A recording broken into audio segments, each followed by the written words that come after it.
ধরেন দীর্ঘদিন একটা একটা প্লেয়ার সাকিবের কথা যেটা বললেন ডেফিনেটলি সে মানে আনডাউটলি এই জায়গাটা ডিমেন্ডাসলি রোল প্লে করেছে।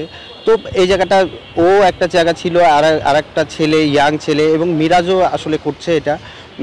রিশাদ আসছে, নাসুম জানেন যে গেছে।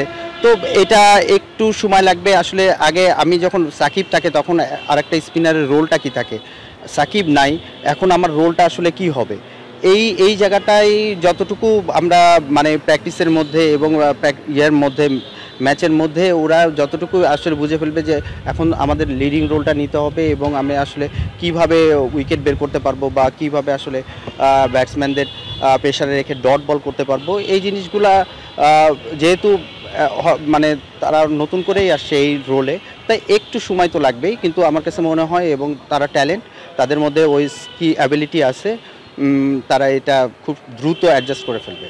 স্যার, লিটনকে নিয়ে একটা ছোট প্রশ্ন করতে চাই। মানে আপনি কি আসলে স্পেসিফিক বুঝতে পেরেছেন যে লিটনের ট্যালেন্ট আছে, আমরা সবই জানি তার মধ্যে সেই এবিলিটিটা আছে, বাট আসলে মাঠে সাদা বলের যে কথাটা বলা হচ্ছে, সেই নতুন বলে সে একটু মানে স্ট্রাগল করছে, মানে এই স্পেসিফিক কি কোনো প্রবলেম বা আপনার চোখে ধরা পড়েছে, এটা কি শেয়ার করা যায়? না, এটা তো আসলে লিটনের সাথে এইগুলা নিয়েই কথা হয়েছে আজকে প্র্যাকটিস শুরু হওয়ার আগে। তো আমরা বিভিন্ন জিনিস নিয়ে কথা বলছি এবং কিভাবে এই জায়গাটা আরও স্মুথ করতে পারে। এটা ঠিক না যে আসলে এখন সাময়িকভাবে একটু স্ট্রাগল করতেছে, কিন্তু আগে তো স্মুথ ছিল। তাহলে আসলে এই জায়গাগুলোতে যেটা হয় যে কিছু জায়গায় আমার কাছে মনে হয় যে অ্যাডজাস্টমেন্টের দরকার আছে। এটা বিভিন্ন কারণে হতে পারে। তো ওইটা আমরা ফাইন্ড আউট করেছি এবং আসলে সেভাবে কাজ করার চেষ্টা করছি। আজকে লিটন দাসকে দেখা গেল টাইগার্স ক্যাম্পে, ওনার সাথে কি কাজ হয়েছে বা কি ধরনের কাজ করেছে? লিটন শুধু না, যারা আছে তাদেরকে আসলে তাদের সাথে বসা হয়েছিল এবং ইন্ডিভিজুয়ালি আসলে কোথায় কোন এরিয়াতে তারা কাজ করতে চায়, কোথায় ইমপ্রুভ করতে চায়, সেটা স্কিল বেসড আমরা চিন্তাভাবনা করছিলাম। ফিটনেস তো অ্যাজ ইউজুয়াল আছেই, এটার সাথে সাথে সামনে আপনারা জানেন যে ঢাকা লিগ আছে। তো ওইখানে শুধু মানে পারফর্ম তো অনেকেই করে, কিন্তু আমাদের চিন্তাভাবনাটা এমন যেন ন্যাশনাল টিমে যারা প্লেয়ার আছে তারা সবসময় প্রিপারেশন নেবে ইন্টারন্যাশনাল ম্যাচ কীভাবে আসলে তারা প্রিপেয়ার নিজেকে রাখতে পারে এবং যে লিগের যে ম্যাচগুলো খেলবে ওইখানের জন্য এটার একটা ইম্প্যাক্ট থাকে। আরেকটা বিষয় সেটি হচ্ছে যে কোচ মোহাম্মদ সালাউদ্দিনের সাথে আপনার খুবই ভালো সম্পর্ক। দুজন দুজনের খোঁজ রাখেন, ক্রিকেটাররা খোঁজ রাখেন ভিতরে যে খোঁজগুলো। আমি যতদূর জানি সালাউদ্দিন স্যার টাইগার্স ক্যাম্পে যারা আছেন তাদের খোঁজ খবর রাখেন, আপনার কাছ থেকে নেন। মানে কি ধরনের খোঁজ খবর নেন, কাদের খোঁজ খবর, যদি একটু শেয়ার করতেন আমাদের সাথে। আসলে কমিউনিকেশনটা খুবই ইম্পর্ট্যান্ট একটা ব্যাপার। যারা ন্যাশনাল টিমে আছে, কোচিং স্টাফ আছে এবং তাদের সাথে টাইগার্সে যারা আমরা আছি বা এইচপিতে যারা থাকবে তারা আমরা আসলে চাচ্ছি যেন আমরা অ্যালাইন থাকতে পারি এবং একটা প্লেয়ার তারা ন্যাশনাল টিমে কী চায় আমার কাছে যখন আসে তখন আসলে এখান থেকে আমি কতটুকু কি ইমপ্রুভ করে দিব বা কি প্র্যাকটিস করাবো, এই জিনিসগুলা নিয়ে ডিসকাস হয়। আপনারা জানেন যে সালাউদ্দিন ভাইয়ের সাথে আমার দীর্ঘদিনের ভালো একটা কমিউনিকেশন, ভালো সম্পর্ক ভালো। তো আমরা আসলে জানি যে আসলে কী করতে হবে। তো এই মেসেজ আদান প্রদান হয় এবং আমরা আসলে অ্যালাইন থাকার চেষ্টা করছি যে যেন যে কোনো ছেলে টাইগার্সের ক্যাম্প থেকে যেন যখন ইন্টারন্যাশনাল খেলতে যাবে তখন যেন সে প্রিপেয়ার হয়ে থাকতে পারে। আসলে এটা খুবই শর্ট এক পিরিয়ডের মধ্যে হচ্ছে। তো যেটা হচ্ছে যে ন্যাশনাল টিমে যারা আছে, লাল বলে যারা আছে, সাদা বলে যারা আছে বা টি-20তে সব মিলায় যে স্কোয়াডটা যারা সম্ভাব্য প্লেয়ার, আমাদের নেক্সট যে অ্যাসাইনমেন্টগুলো আছে ন্যাশনাল টিমের, এই প্লেয়ারগুলোকে নিয়ে আসলে টাইগার্সের প্রোগ্রাম হচ্ছে এবং এটা আমরা চেষ্টা করছি আপাতত 25 তারিখ পর্যন্ত আছে। তারপরে যদি ন্যাশনাল লিগ কোনো ঢাকা লিগ কোনো কারণে যদি পিছায় তাহলে সেই ক্ষেত্রে আরও এক্সটেন্ড করবো। না, আপাতত কোনো এরকম কোনো চিন্তাভাবনা নাই। আমরা আসলে মিরপুরতেই করব এবং এখানে যতটুকু প্রিপেয়ার করা যায়। এই যে আপনি মানে শুরু থেকে তাকে একটা ইনফর্ম করছেন, তিনি এখন জাতীয় দলে আছেন, যে এই ছেলেটা ভালো খেলছে, ভালো হয়েছে, এই যে একটা নিজেদের ভিতরে একটা বন্ডিং, এটা আসলে কতটা মানে কোচদের জন্য কতটা ভালো আর কি? অবশ্যই ভালো। একটা ব্যাপার হচ্ছে যারা তারা আমার পরে ট্রাস্ট করছে যে না, ওর আমাদের আন্ডারে যখন থাকবে তখন আসলে আমরা রাইট ট্র্যাকেই আছি, এটাও একটা বড় জিনিস।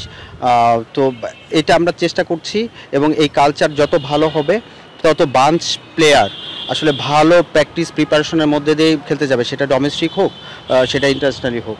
তো এটা করার চেষ্টা করছি এবং এটা সময় বলবে, প্লেয়ারদের পারফরমেন্সই বলবে যে আমরা কতটুকু করতে পারছি। স্যার আমরা এখানে দেখলাম আজকে আফিফ করেছেন, লিটন করেছেন, যারা আসলে ট্যালেন্ট আছে বাট একটা ব্যাড প্যাচের মধ্যে দিয়ে যাচ্ছে, হয়তো সময়ের পরে এটা ঠিকও হয়ে যাবে, কিন্তু মানে তাদেরকে আসলে মেন্টালি কেমন দেখছেন আপনারা, মেন্টালি আসলে কতটা স্ট্রং দেখছেন এই দুজন প্লেয়ারকে যদি স্পেশালি বলি? অবশ্যই আপনারা জানেন যে ইন্টারন্যাশনালি খেলতে গেলে সবসময় আপনি একইভাবে আপনার গ্রাফটা বা পারফরমেন্সের গ্রাফটা একইভাবে যাবে না, কখন আপস অ্যান্ড ডাউন থাকবেই। তো ডাউন থাকবে এবং এটা রিয়েলিটি, এবং মেন্টালি তাদেরকে ওইভাবেই আসলে রেডি হইতে হবে যে এই সময়টাতে আমি আসলে কিভাবে নিজেকে ধরে রাখবো, মানসিক অবস্থাটা। আর আরেকটা জিনিস হচ্ছে যে আমি কি জন্য আসলে ফেল করছি, এই জায়গাগুলোতে আসলে খোঁজা এবং ওই জায়গায় স্পেসিফিক ওই জায়গাগুলোতে প্র্যাকটিস করা, যেন এই নেক্সটে যখন সেটা ইন্টারন্যাশনাল খেলা হোক বা ওয়ান ডেতেই মানে ডোমেস্টিক খেলা হোক, যে কোনো জায়গায় যেন আমি ওই জায়গাগুলো দেখতে পাই যেন আমি ইমপ্রুভ করছি। আজকে লিটন দাসকে দেখা গেল টাইগার্স ক্যাম্পে, ওনার সাথে কি কাজ হয়েছে বা কি ধরনের কাজ করেছে? লিটন শুধু না, যারা আছে তাদেরকে আসলে তাদের সাথে বসা হয়েছিল এবং ইন্ডিভিজুয়ালি আসলে কোথায় কোন এরিয়াতে তারা কাজ করতে চায়, কোথায় ইমপ্রুভ করতে চায়, সেটা স্কিল বেসড আমরা চিন্তাভাবনা করছিলাম। ফিটনেস তো অ্যাজ ইউজুয়াল আছেই, এটার সাথে সাথে সামনে আপনারা জানেন যে ঢাকা লিগ আছে, তো ওইখানে শুধু মানে পারফর্ম তো অনেকেই করে, কিন্তু আমাদের চিন্তাভাবনাটা এমন যেন ন্যাশনাল টিমে যারা প্লেয়ার আছে তারা সবসময় প্রিপারেশন নেবে ইন্টারন্যাশনাল ম্যাচ কিভাবে আসলে তারা প্রিপেয়ার নিজেকে রাখতে পারে, এবং যে লিগের যে ম্যাচগুলো খেলবে ওইখানের জন্য এটার একটা ইম্প্যাক্ট থাকে। চ্যাম্পিয়ন্স ট্রফিতে আসলে বাংলাদেশের সম্ভাবনা আপনি অ্যাজ এ কোচ কেমন দেখেন? অবশ্যই ভালো দেখি, কেন আপনার জানেন যে এরকম একটা টুর্নামেন্টে যেখানে ব্যাটিং ফ্রেন্ডলি উইকেট থাকবে, আমি যদি বলি যে আমাদের ব্যাটিং ইউনিট যদি দেখি আজ, তাহলে দেখবেন যে ওয়ানডে খেলতে গেলে যে ধরনের ব্যাটিং ইউনিট থাকা উচিত আমাদের আছে, কেন উপরের দিকে ব্যাটসম্যান যারা আছে টপ অর্ডারে তারা আসলে শর্টস খেলতে পছন্দ করে, বা মিরাজের মতন প্লেয়ার আছে যে আসলে খেলাটারে বড় বানাতে পারে, বা নিচের দিকে যারা আছে মুশফিক আছে বা রিয়াদ আছে যারা আসলে ক্যালকুলেটিভ, খুবই এক্সপেরিয়েন্স, তারা আসলে কিভাবে খেলতে হয় জানে, মধ্যে হৃদয় আছে যে আসলে সব সময় জানেন যে খুব অ্যাগ্রেসিভ থাকে। তো একদম লেট অর্ডারের ইশাদের কথা যদি বলি যে আসলে শর্টস খেলতে পারে, তো সব কিছু মিলায় একটা মানে কম্প্যাক্ট যেমন থাকা উচিত সেরকম ব্যাটিং অর্ডারই আছে। এখন আসলে ডিপেন্ড করবে আমরা ওইখানে কতটুকু এক্সিকিউট করতে পারতেছি। স্যার একটা কি আমাদের এবার ট্রাম্প কার্ডটা কি হতে পারে, আপনি কি নাম বলতে পারেন কোনো? না, আসলে বেসিক্যালি আমাদের যদি এই টুর্নামেন্ট ভালো খেলতে হয় তাহলে আসলে টিম পারফর্ম করতে হবে, একদম টিম হিসাবেই যেটা ব্যাটিং ইউনিট বা বোলিংয়ে যারা আছে, যে এক্সপেরিয়েন্স বলার আছে, মুস্তাফিজ আছে, তাসকিন আছে, এবং থ্রেড বলার রানা আছে, মিরাজ আছে এক্সপেরিয়েন্স বলার, এবং জানেন যে রিশাদ আছে লেগি, যে কোনো সময় উইকেট বের করে দিতে পারবে। তো আসলে ব্যাটিং বোলিং এবং ফিল্ডিংয়ে ওই অ্যাপ্রোচ মাঠের মধ্যে যদি আমাদের কম্বাইনলি ভালো হয় তাহলে যে কোনো টিমরা আমরা হারাই দিতে পারবো ইনশাআল্লাহ। Thank you. Thank you.